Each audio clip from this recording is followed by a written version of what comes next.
जादुई टोपी। ठंड का मौसम था और शाम का समय। कृष अपने छोटे से घर में गर्मी कर रहा था। घर के ऊपर एक गुप्त अटारी में कृष अपने परिवार के प्राचीन वस्तुओं को समेट रहा था। धूल से भरा हुआ अटारी के कोने में कृष को एक संदूक नजर आया। जिज्ञासु होकर कृष ने उस संदूक को खोल दिया। एक चीज ने कृष का ध्यान खींचा, एक बहुत ही अनोखी काली टोपी। कृष को ये टोपी बड़ा अद्भुत लगा और एक पुराने शीशे में देखते हुए उसने टोपी को पहना। अचानक से कृष एक नए रूप में तब्दील हो गया। वाह, कमाल है! इस टोपी को पहनते ही मुझे ऐसा लगा जैसे मैं हवा में तैर रहा हूँ। तो वह आश्चर्य रह गया क्योंकि वह सच में हवा में तैर रहा था। कृष के दिमाग में ये योजना थी कि वह एक सर्कस बनाएगा। उसने सोचा कि वह गजब की चीजें और अद्भुत चमत्कार दिखाएगा जो कोई सोच भी नहीं सकता। ये काली टोपी कृष की पूरी जिंदगी बदलने वाली थी।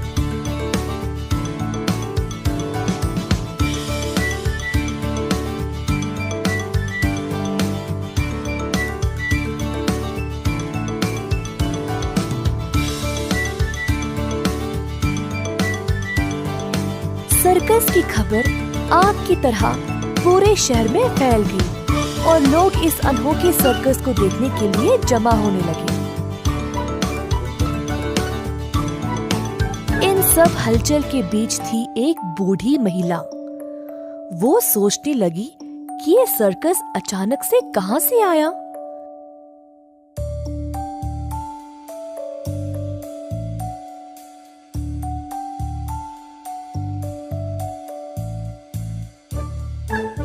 एक साधारण व्यक्ति जिसके पास कुछ भी नहीं था, वो इतना गजब का सर्कस कैसे शुरू कर सकता था।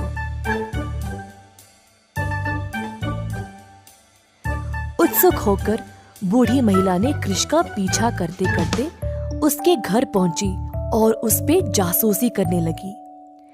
घर की खिड़की से झांका तो बूढ़ी ने कृष को वो जादुई टोपी को उतारते हुए देखा। बूढ़ी महिला उस टोपी को अब चुराना चाहती थी, अपने आप को जवान और सुंदर बनाने के लिए।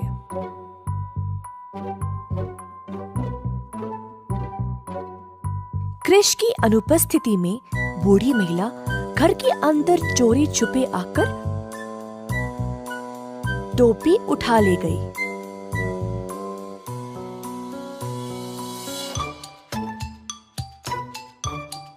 अगली सुबह कृष पागलों की तरह घर में उसकी टोपी को ढूंढ रहा था।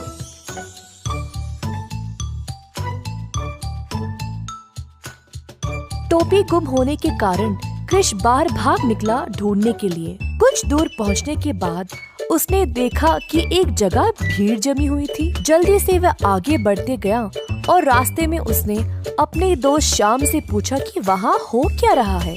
श्याम ने बोला कि कोई सुंदर सी लड़की वहाँ नाच दिखा रही थी और शहर के सारे लोग यही देखने आए हुए हैं। कृष उस लड़की के बारे में जानने के लिए उत्सुक था और भीड़ की ओर भागा।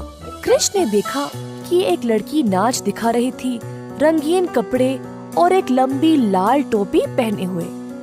कृष को संदेह हुआ।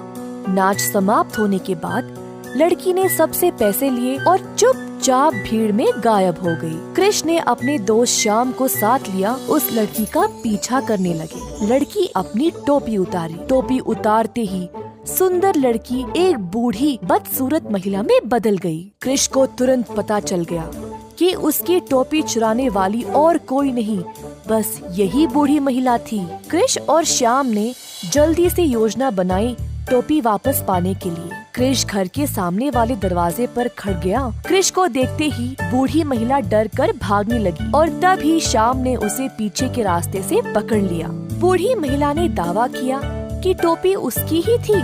कृष और श्याम ने उसे समझाया कि उसने चोरी करके बहुत गलत किया। बूढ़ी महिला परेशान हो गई और अंत में उसने टोपी वापस कर दिया। कृष और श्याम काली टोपी को लेकर वापस सर्कस चले गए। कृष ने शहरवासियों का मनोरंजन करना जारी रखा। अंततः कृष की मुलाकात एक सुंदर लड़की से हुई जिससे उसने शादी कर ली और साथ साथ खुशी से अपना जीवन गुजारा।